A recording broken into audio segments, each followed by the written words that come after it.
let me start by, when I received the invitation and I heard it was a debate on evidence-based medicine, I was actually surprised. I mean, do we still have to debate on this? And I was honored to give a lecture on evidence-based practice is the only way forward in IVF. And I think that makes sense.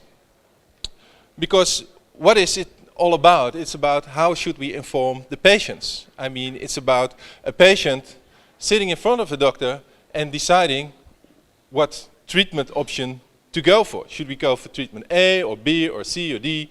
You provide all the evidence or information, I mean from your clinical experience, or maybe you have some experience in the past, or you have some case studies, or you've seen some studies in the literature, and you take all this information with you, so all this evidence, and together you decide what the right treatment option is.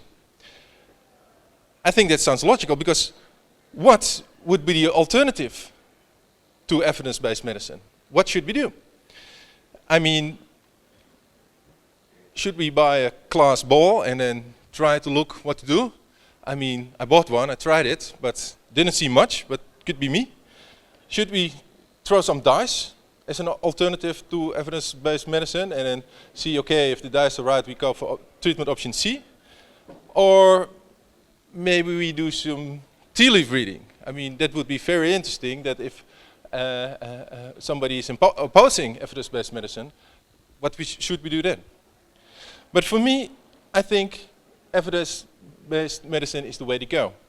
And sorry for this wall of text, but I think it's very important to go through the explanation provided by Zegert early on evidence-based medicine, which states that evidence-based medicine is the consensus, explicit and judicious use of current best evidence in making decisions about the care of the individual patients. The practice of evidence-based medicine means integrating individual clinical expertise with the best available external clinical evidence from systematic research. So what I hear a lot about is that people think evidence-based medicine equals RCTs. It doesn't, because evidence-based medicine is a combination of your clinical expertise and the clinical evidence.